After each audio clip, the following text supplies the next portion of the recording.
আসসালামু আলাইকুম ওয়া রাহমাতুল্লাহ। এই হলো দীর্ঘ প্রতীক্ষার কাঙ্ক্ষিত একটি সৌন্দর্যমণ্ডিত পর্যটক এরিয়ায় গড়ে ওঠা গুরুকমুড়া ব্রিজ। এটি নাঙ্গলকোট উপজেলার ঢালুয়া ইউনিয়নের গুরুকমুড়া গ্রাম এবং চৌদ্দগ্রাম উপজেলার চেওড়া ইউনিয়নের সাততলা গ্রামের সংযোগস্থলে নির্মিত। ব্রিজের পশ্চিম পাশে নাঙ্গলকোট উপজেলা এবং ব্রিজের পূর্ব পাশে চৌদ্দগ্রাম উপজেলা, আর এই ব্রিজ দুই উপজেলার মিলন মোহনায় অবস্থান করছে। ব্রিজের পশ্চিম পাশে গোরখমুড়ার অংশে রয়েছে গোরখমুড়া গ্রাম মসজিদ, এতিমখানা ও মাদ্রাসা এবং অনেক পুরনো সরকারি প্রাথমিক বিদ্যালয়, যাদের কঠিন পরিশ্রম এবং আত্মত্যাগের মাধ্যমে এই ব্রিজ নির্মাণ হয়েছিল। আল্লাহ তাদের জান্নাতের উচ্চ মাকাম দান করুক। তারা ছিলেন মরহুম আব্দুল কাদের চৌধুরী, মরহুম আব্দুল করিম চৌধুরী, মরহুম সাদেক হোসেন চৌধুরী, মরহুম আব্দুর রাজ্জাক চৌধুরী, মরহুম খলিলুর রহমান চৌধুরী, মরহুম আলী আসাদ চৌধুরী, মরহুম মাহবুবুল হক চৌধুরী, মরহুম নুরুল হুদা চৌধুরী, মরহুম ইসমাইল হোসেন চৌধুরী প্রমুখ। ১৯৮০-র দশকে গুরুকমুড়া গ্রামে মানুষজন নৌকাতে চলাফেরা করত এই ডাকাতিয়া নদীর উপর দিয়ে। পরবর্তীতে ৯০-র দশকে বাঁশ এবং কাঠের ব্রিজ তৈরি করেছিলেন গুরুকমুড়া গ্রামবাসী।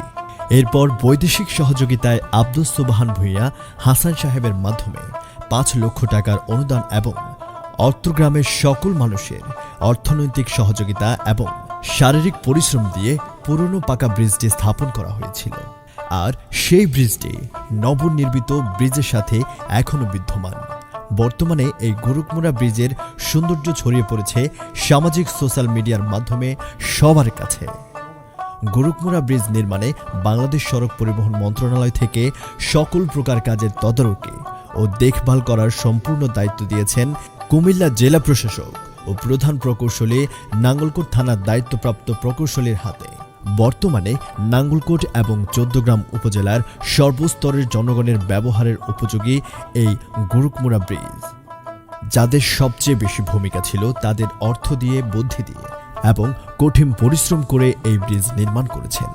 তারা হলেন প্রিন্সিপাল শাহজাহান চৌধুরী, ইব্রাহিম আলম মেম্বার, গোলাম রহমান চৌধুরী, মোহাম্মদ আলী চৌধুরী, জাহাঙ্গীর হোসেন চৌধুরী, আহসানুল্লাহ চৌধুরী, মোসান চৌধুরী, মাসুম চৌধুরী, গোলাম মুর্তজা চৌধুরী, মীর হোসেন চৌধুরী, জহির হোসেন চৌধুরী, জাফরুল্লাহ চৌধুরী বেলাল, রফিকুল ইসলাম চৌধুরী, মোহাম্মদ বাবুল চৌধুরী, মোহাম্মদ লোকমান হোসেন ও শাহাবুদ্দিন।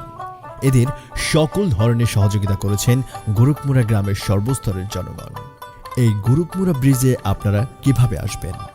ঢাকা চট্টগ্রাম হাইওয়ে রোড থেকে চিওড়া রাস্তার মাথা নেমে সরাসরি ধোরকরা বাজার হয়ে গুরুকমুড়া ব্রিজে আসতে পারেন। চাইলে আপনারা এই ব্রিজ দিয়ে সরাসরি হাসানপুর, ঢালুয়া, নাঙ্গলকোট ও লাকসাম যেতে পারবেন। এতক্ষণ পুরো ভিডিও জুড়ে আপনাদেরকে শোনালাম অত্র গুরুকমুড়া ব্রিজের কিছু ইতিকথা, যা আগে হয়তোবা আপনারা অনেকেই জানতেন না। ধন্যবাদ।